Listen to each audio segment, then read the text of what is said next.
2장 42절입니다. 사도행전 2장 42절. 신약성경 190쪽 사도행전 2장 42절 말씀을 한 목소리로 읽겠습니다. 그들이 사도의 가르침을 받아 서로 교제하고 떡을 떼며 오로지 기도하기를 힘쓰니라. 다시 한번 읽겠습니다.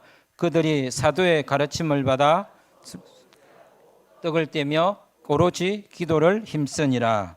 아멘.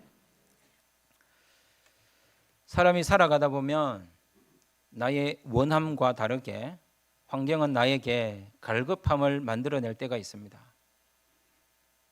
그 문제를 해결하고 싶지만 나의 능력의 한계, 내 지혜의 한계, 내 재정의 한계, 내 육체의 한계 때문에 비바람을 마주해야 되고 쓸쓸히 고독 가운데 걸어야 하며 폭풍 속에 어느 누구의 도움도 없이 혼자 있어야 하며 불빛조차 보이지 않을 때 두려움으로 살아가야 할 때가 있습니다. 꿈을 이룬 걸 갖고 그 결과 막막하기만 한 그 상황 가운데 우리는 무엇을 할 수 있을까요? 초대교회 성도들은 바로 이와 같은 상황 가운데 놓여 있었습니다. 그들은 핍박받았고 고난받았고 공격받았고 매일매일 위협 가운데 살아야만 했습니다. 그들이 위협을 받았던 그 이유는 단 한 가지입니다. 다른 이유 때문에 그들이 공격을 받거나 위협을 받은 것이 아니라 예수 그리스도가 나의 주, 나의 하나님이라고 고백했기 때문입니다. 십자가에 죽은 그 예수가 부활하여 나의 구원자가 되었다라고 하는 것. 간단히 이야기하면 예수 믿는다라는 그 한 가지 이유로 고난을 받아야만 했습니다. 자신이 만든 고난이 아니라 예수님 때문에 받는 고난이었습니다. 나의 잘못과 나의 감정의 기복으로 인하여 생긴 잘못이 아니라 예수님으로 인하여 그들은 그 고난에 놓여 있었습니다. 바로 그런 환경 가운데 놓여 있는 그들에게 성령 하나님이 말씀하셨습니다. 그들이 사도의 가르침을 받아 서로 교제하고 떡을 떼며 오로지 기도에 힘쓰니라. 그 상황 가운데 놓여 있던 성도들은 다른 어떤 것도 주목하지 않았고 다른 어떤 것도 갈급해하지 않았고 더 욕이 나고 더 긴급하고 더 필요하고 더 간절한 것에 매달리기보다 하나님께서 요구하시는 세 가지의 행동, 사도의 가르침을 받고 서로 교제하고 떡을 떼며 오로지 기도하기를 힘썼습니다. 2008년부터 2023년도에 약 15년간 퓨리서치 센터는 102개국을 대상으로 종교 몰입도를 조사하였습니다. 그 종교 몰입도를 조사한 결과 서유럽과 동유럽, 아시아와 아프리카에 있어서 엄청난 차이를 만들어내었습니다. 동유럽은 약 30에서 35%가 내 삶에 여전히 종교가 중요합니다라고 이야기했으며 서유럽은 덴마크가 8%, 스페인이 22%였습니다. 중남미와 중동 지역에서는 매일 기도한다라고 답변한 사람들이 약 70% 이상이었고 한국에서는 종교에서 자신의 삶에서 종교가 중요합니까? 라고 물었을 때에 17%가 긍정적으로 답했습니다. 그리고 당신은 종교인으로 매일 기도하십니까? 라고 물었을 때에 21%가 매일 기도한다고 했습니다. 여기서 종교인이란 정한수를 떠놓고 비는 사람이든 달을 보고 엎드리는 사람이든 절에 가는 사람이든 어떤 형태로 하든 기도하는 모든 종교인들을 포함한 숫자가 21%입니다. 그렇다면 거기서 약 20%에서 30%가 한국 기독교인이라고 생각한다면 여기에 전체 숫자는 더 떨어질 것입니다. 많이 잡아야 약 5% 정도가 5에서 7% 정도가 매일 기도한다고 합니다. 그렇다면 우리는 어떠합니까? 그리스도인으로서 묻지 않겠습니다. 최소한 종교인으로서 종교인이란 다른 어떤 것을 하기보다도 자신이 종교 몰입도를 가지고 있다면, 내가 종교인이라면 자신이 삶에서 드러내야 될 정표가 하나 있는데 그것은 기도라고 합니다. 매일 기도. 종교 몰입과 갈급함을 나타내는 가장 중요한 정표가 기도라면, 결국 기도하지 않는 것은 그 사람에게서 종교성을 발견하기 어렵다라는 것입니다. 조금 전에 표에서 보셨지만 참 재미난 게, 경제적 부요와 종교적 필요성, 경제적 가난성과 기도가 매우 밀접하게 연결되어 있다는 것이에요. 경제적으로 크게 문제가 없는 나라일수록, 그 지역에 사는 사람들일수록 내 삶에 종교가 그렇게 필요하지 않을 뿐만 아니라 나는 매일 기도하지 않습니다 라는 비율이 높았고요, 경제적으로 가난한 그런 지역에 사는 사람의 경우에 내 삶에 종교가 매우 필요하며 나는 매일 기도합니다 라고 하는 비율이 약 70% 이상이었습니다. 왜 이렇게 되었을까요? 그렇지만 주님께서 우리에게 말씀하신 것이 내 삶에 이루어지는 순종의 삶을 살고 있는 것일까요? 하나님과 재물을 겸하여 섬길 수 없느니라. 우리는 겸하여 섬겨서 너무 충실하게 잘 따르고 있는 것일까요? 사람은 본래 기도하는 존재이며, 기도하지 않는 것은 어쩌면 갈급하지 않다는 것과 연관성이 있는지도 모르겠습니다. 어떤 형태도 사람은 갈급할 수밖에 없는데, 간절할 수밖에 없는데, 내 삶의 그 간절성이 사라졌다는 것은 뭔가 작동 기능이 고장났다라는 하나의 증거가 될 수 있습니다.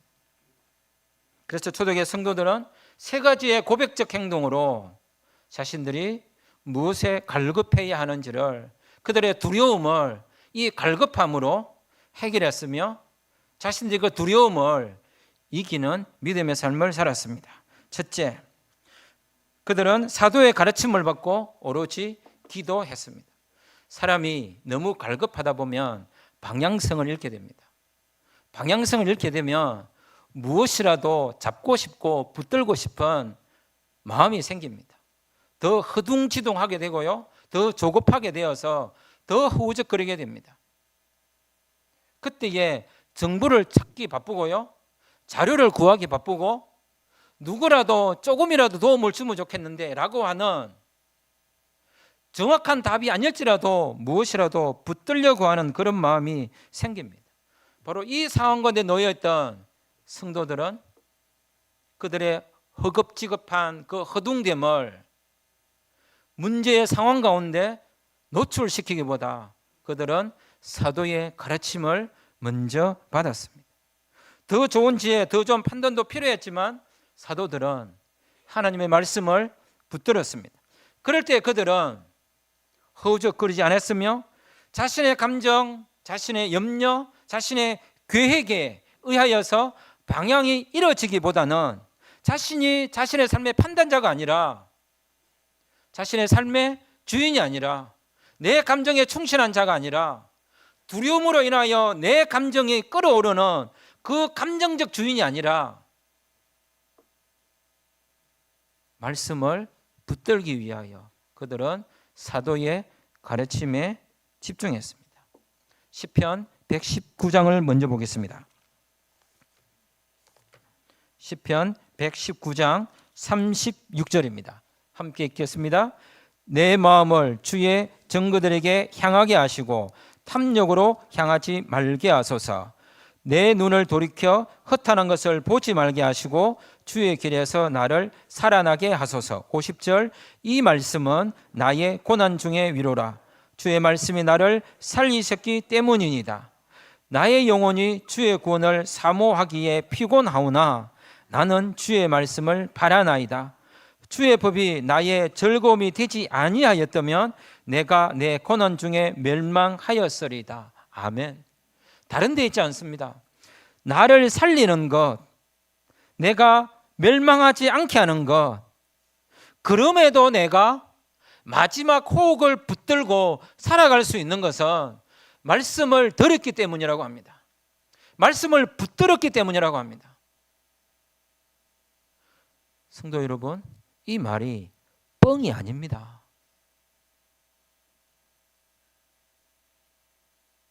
성경에 쓰여 있으니까 그러려니 라고 들어야 될 말씀이 아니라 사실입니다. 그래서 105절에 이렇게 이야기합니다. 함께 읽겠습니다. 주의 말씀은 내 배의 등이요 내 길의 빛이니이다. 주의 말씀은 내 발의 등이요 내 길의 빛입니다. 아멘. 내가 살아가는 모든 삶의 환경 가운데서 내 삶을 비추는 것은 다른 게 아니라 정보가 아닙니다. 자료가 아닙니다. 하나님의 말씀인 걸 믿으시기 바랍니다. 그 말씀 붙들어야 됩니다. 그 말씀 못 붙들면 계속 방황할 겁니다. 더 좋은 것이 무엇인지 기웃거릴 것입니다. 성도들은 사도들의 가르침을 받지 않았다면 방향을 잃고 무너졌을 것입니다. 그들은 두려웠기에 말씀을 붙들었고 무서웠기에 말씀을 붙들었습니다. 죽을 것 같았기에 말씀을 붙들었습니다. 이거 붙들지 않으면 끝난다라고 생각했기 때문에 말씀을 붙들어야 했습니다. 말씀을 붙들었기에 그 말씀이 그들을 두려움에서, 위협에서, 고난에서, 공격에서 그들을 지켰습니다. 사랑하는 성도 여러분, 나를 보호하고 나를 지키고 두려움에서 나를 인도할 것이 무엇인지 생각해 보셔야 됩니다. 그래서 초대교회 성도들은 그 말씀 붙들고 다른 것 한 게 아니라 그 말씀 붙들고 오로지 기도했다고 이야기하고 있습니다. 말씀 붙들고 기도해야 됩니다. 상황을 붙들고 기도하는 게 아니라 말씀 붙들고 기도해야 그 상황이 어떠한지 알 수 있을 것입니다.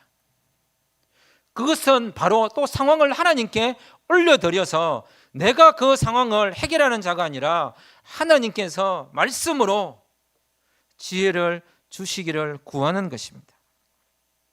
형식적인 기도가 되지 않도록, 마음에 없는 소리 하지 않도록 말씀 붙들고 그들은 오로지 기도했습니다.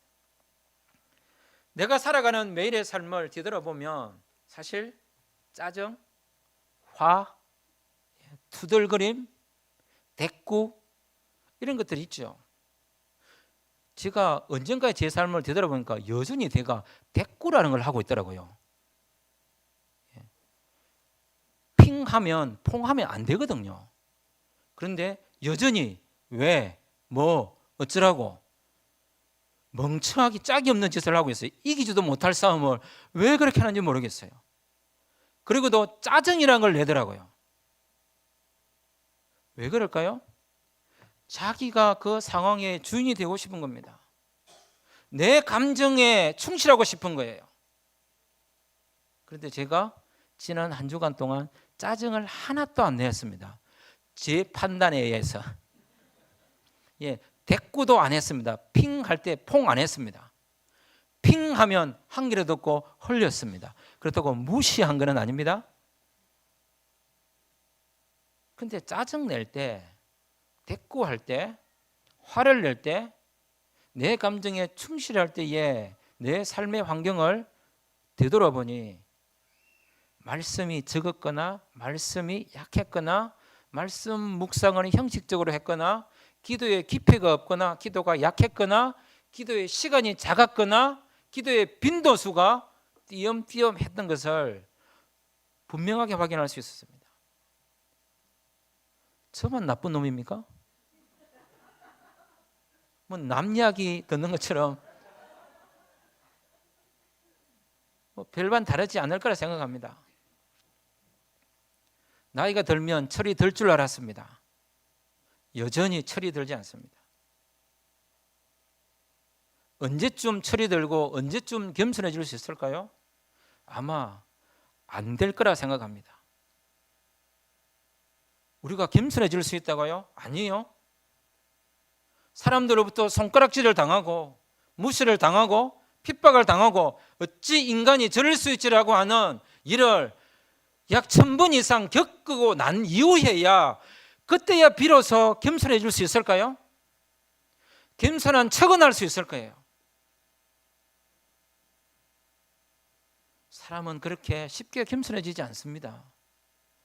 그러니 어떻게 우리가 말씀 붙들지 아니하고 내가 판단대가 되고 내 감정에 충실한 사람이 되어 살아갈 수 있겠습니까? 그렇게밖에 살 수 없습니다. 말씀 붙들지 않으면.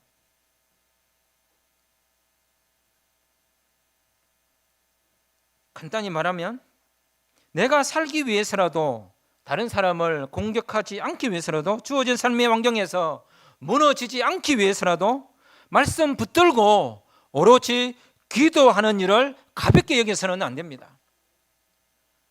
초대교회 성도들이 멍청했나요? 멍청했을 수 있습니다. 지혜롭지 못했나요? 그럴 수 있습니다. 하지만 지혜롭지 못했기에 멍청했기에 어쩌면 더 멍청한 행동을 했는지도 모릅니다. 말씀만 붙들었습니다. 그리고 그 말씀 붙들고 기도했습니다. 내 마음은 정말로 걸겁한데 어떻게 해야 될지 정말로 아무것도 알 수 없을 때 반드시 그때는 말씀을 붙들어야 합니다. 아무런 응답도 아무런 길도 아무것도 보이지 않을 때 내가 할 수 있는 일이 무엇일까요? 그때 하나님께서 우리에게 이렇게 말씀하셨습니다. 예레미야 33장을 보겠습니다. 예레미야 33장 2절과 3절입니다. 같이 읽겠습니다. 이를 행하시는 여호와 그것을 만들며 성취하시는 여호와 그의 이름을 여호와라 하는 이가 이와 같이 이러시는도다. 너는 내게 부르짖어라. 내가 네게 응답하겠고 네가 알지 못하는 크고 은밀한 일을 네게 보이리라. 아멘. 이를 행하시는 여호와 그것을 만들며 성취하시는 여호와 그 이름을 여호와라 하시는 이가 이러시되 너는 내게 부르짖어라. 내가 네게 응답하겠고 네가 알지 못하는 크고 은밀한 일을 네게 보이리라. 아멘. 하나님이 우리에게 다른 말씀 하시지 않았습니다. 예레미야 상황 가운데 이스라엘 백성은 아수르로부터 바벨론으로부터 자신들의 잘못으로 인하여 패망하였고 포로로 잡혀갔고 고난 가운데 아무런 절망도 희망이라고는 생각할 수 없는 절망뿐인 인생이었습니다. 그들에게 하나님이 말씀하십니다.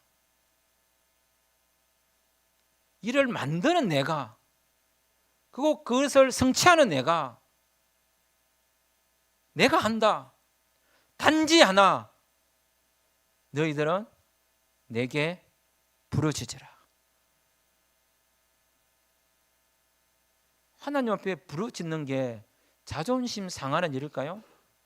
하나님 앞에 부르짖는 게 부끄러운 일일까요? 내 사정 낱낱이 알아는 게 창피한 일일까요?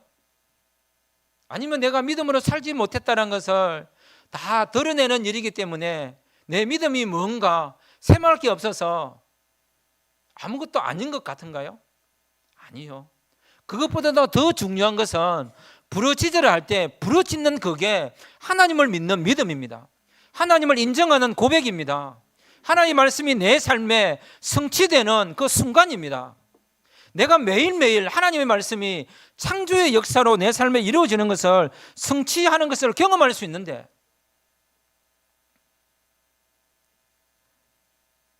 그것조차 힘들다면 묵묵히 또 묵묵히 그저 묵묵히 하나님이 말씀하시는 것을 의지하여 그 하나님을 바라보았으면 좋겠습니다.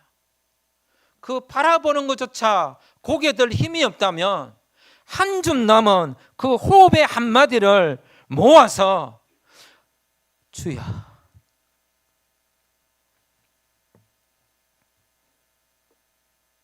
그렇게 주님을 부를 수 있지 않을까요? 큰 목소리는 아닐지라도 내 영혼으로 부르짖는 그 부르짖음이 하나님이 일하시게 되는 것입니다. 이만큼 살아서 경험해 봤지 않습니까? 우리는 내 힘으로 안 된다는 것을. 하나님께 부르짖지 않아도 잘 되던데요. 그 망하는 길입니다.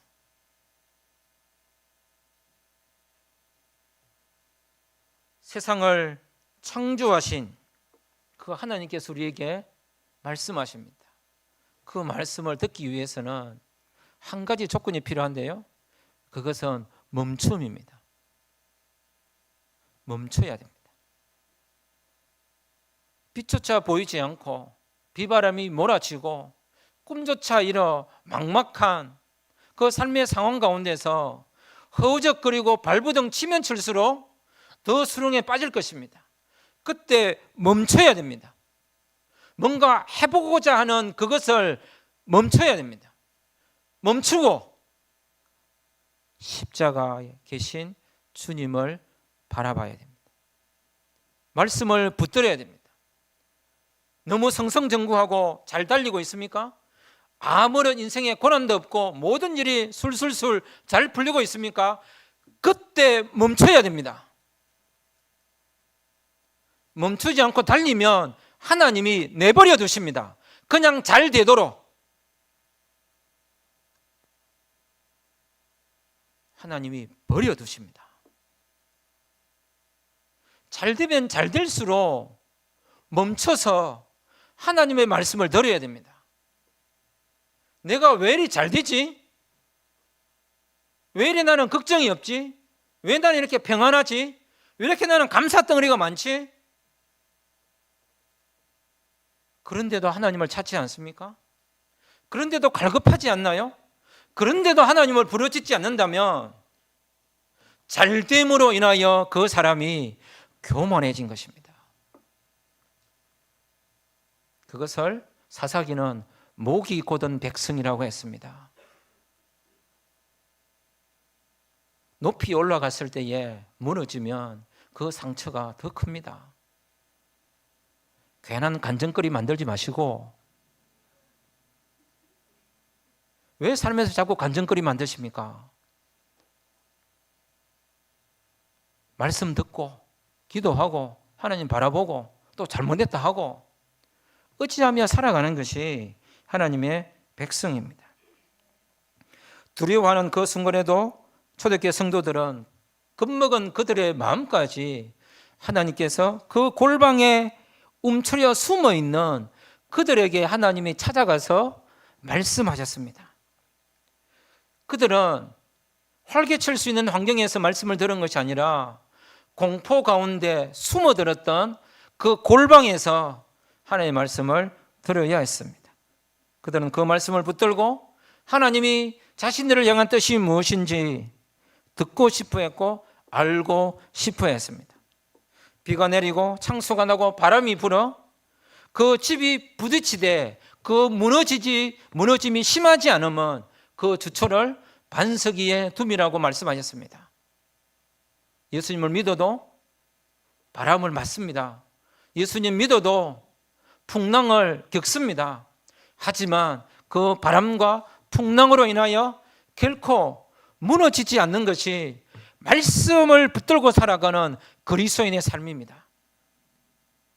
말씀 붙들어야 되지 않겠습니까? 그 말씀을 기도 가운데 붙드는 것은 바로 이런 것입니다. 시편 119장을 보겠습니다. 15절, 23절, 27절, 48절, 78절, 97절, 99절, 148절에 동일하게 나오는 말씀이 있습니다. 그 말씀을 함께 같이 읽겠습니다. 내가 주의 말씀을 작은 소리로 읊조립니다. 늘 읊조립니다. 조용히 읊조립니다.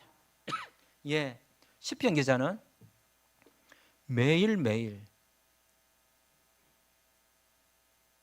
자신의 그 한 호흡에 맞추어 큰 목소리가 아니라 자신감 있는 것도 아니라 어쩌면 그래 한번 해보자는 심상 정도로 말씀을 작은 목소리로 읊조렸습니다.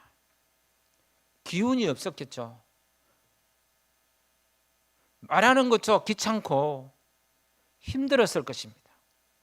그때 그가 할 수 있던 것은 내 입에 붙어있는 내가 평상시 묵상했던 내가 평상시 내 눈으로 확인했던, 내 입으로 읽었던, 내 귀로 들었던, 말씀을 나누었던 그 말씀을 엎드렸습니다. 말씀을 붙드는 것은 다른 게 아니라 말씀을 엎드리는 거죠. 짜증 낼 수도 있고 화를 낼 수도 있고 다른 말 할 수도 있지만 말씀을 엎드렸습니다. 내가 없어지지 않도록, 내가 당황하지 않도록, 내가 판단자가 되지 않도록 이렇게 말씀을 붙들고 그 말씀을 엎드리는 것이 우리를 살리는 일입니다.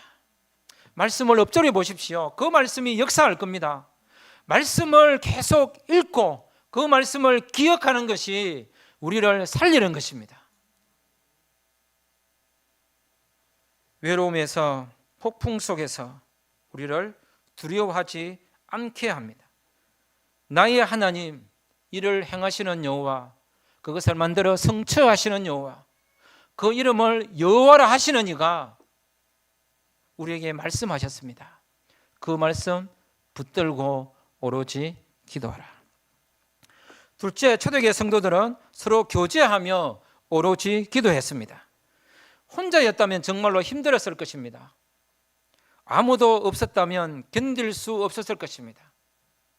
그들은 외로이 혼자 버티지 않았습니다. 두려운 자들이 함께 모였습니다. 두려운 자들이 함께 모이면 더 절망적이었지만 떨고 있는 자들이 함께 모였으면 떠는 분위기만 만들겠죠.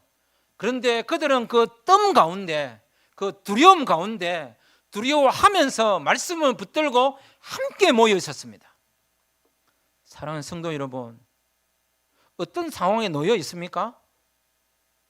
정말로 비바람 맞고 있고 폭풍 속에 있고 꿈조차 잃은 것 같고 막막한 그 길을 불빛조차 없이 혼자 걸어가고 있습니까? 버티지 마십시오. 함께 하시기 바랍니다.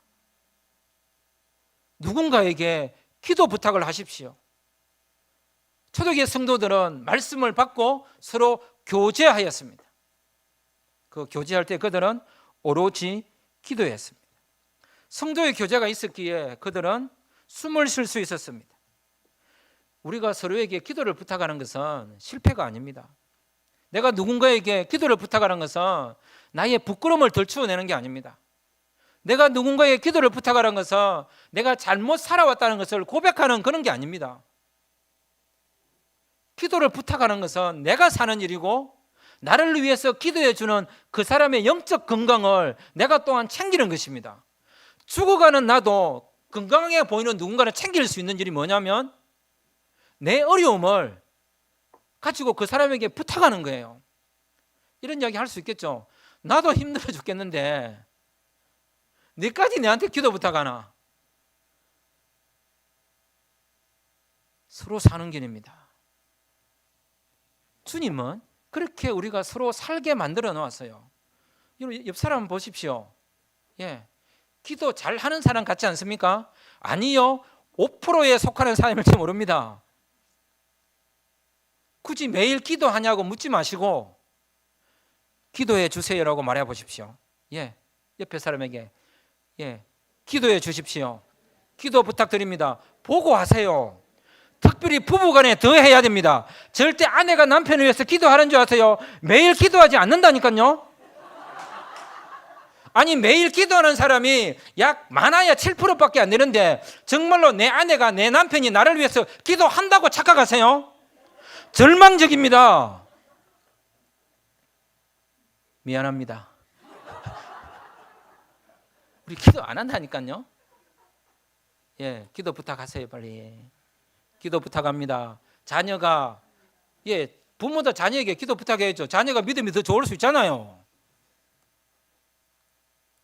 왜 기도 부탁 안 합니까? 하십시오 빨리. 예, 기도 부탁합니다. 기도해 주세요. 속사정을 다 할 수 없지만 그 기도 부탁합니다 라는 것으로 충분합니다. 연약한 우리가 누군가의 속사정을 어떻게 다 감당할 수 있겠습니까? 하지만 기도 부탁한다는 그 한 가지가 뭐겠습니까? 도움이 필요하다. 은혜를 받고 싶다. 하나님의 은혜가 필요한 순간이다. 지금 하나님의 은혜를 경험하지 않고 최소한 누군가가 나에게 손을 내밀어 준다라고 하는 그 기도한다라고 하는 고백이 없으면 숨쉬기 힘들다 라는 거 지금 자발적 고백을 하고 있는데, 여러분 안 그런 척하고 살지 마시고 기도 부탁하고 기도하셔야 됩니다. 절대 혼자 버티는 게 신앙이 아닙니다. 사도행전 성도들은 서로 교제하며 그 고백적 행동으로, 서로 교제하는 고백적 행동으로 오로지 기도했습니다. 술을 같이 먹으면 술 친구가 된다고 합니다. 한낱 술도 사람을 서로 친밀감 있게 만들어 간다는데, 서로 기도하는 기도 친구 만들어 보시지 않겠습니까?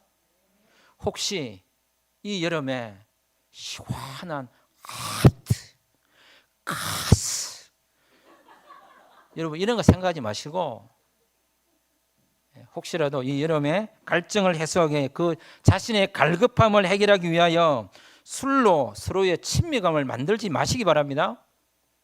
왜 아멘 안 하십니까? 단번에 끊을 수는 없겠지요. 부탁합니다. 500cc 마시는 분들 250cc 권장합니다. 반만 줄여주십시오. 제발 반만. 최소한 말씀에 순종했다라고, 줄였다라고 자기 절제의 정표는 있어야 되지 않겠습니까?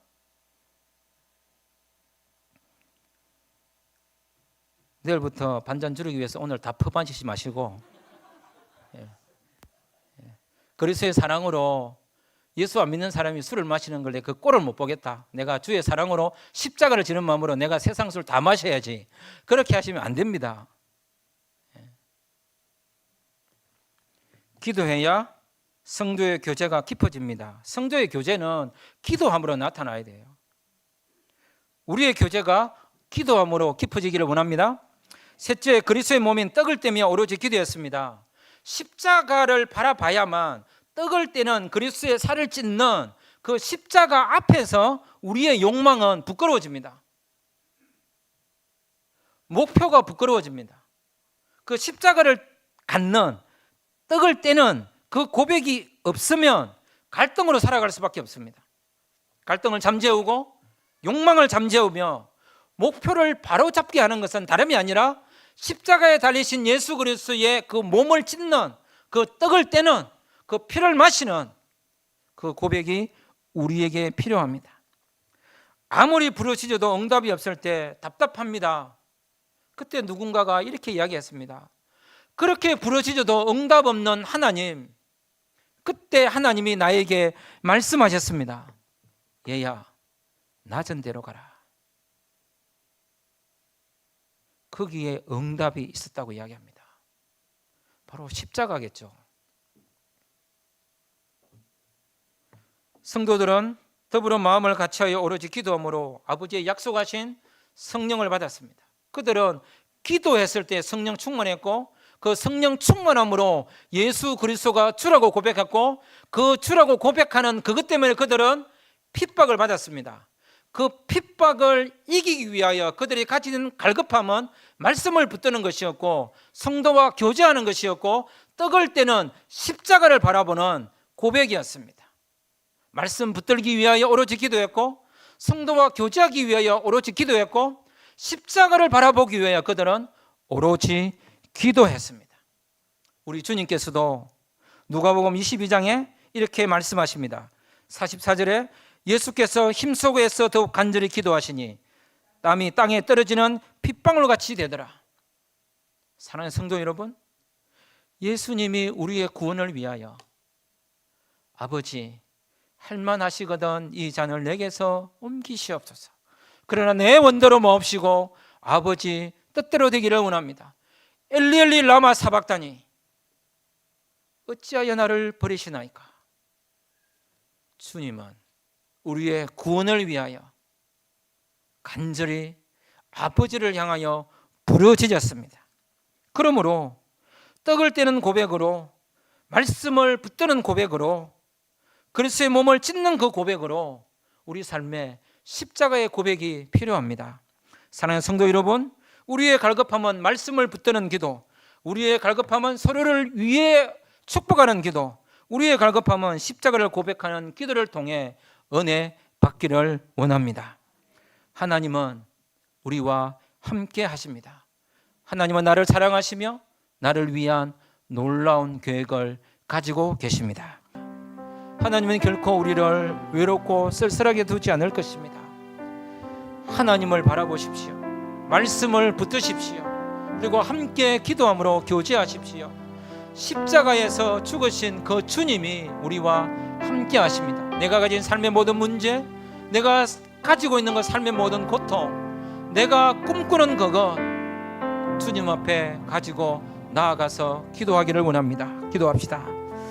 주님 앞에 기도합니다. 내가 살아가는 삶의 모든 환경 가운데서 내가 외롭고 쓸쓸할 때, 내가 방황할 때, 내가 무엇을 해야 될지 막막할 때 오로지 말씀을 붙들고 나아갈 수 있는 주의 백성이기를 원합니다. 주님 앞에 엎드려 주님을 바라보고 주님 말씀 붙들고 주님 의지하고 십자가 바라보고 기도할 수 있기를 원합니다.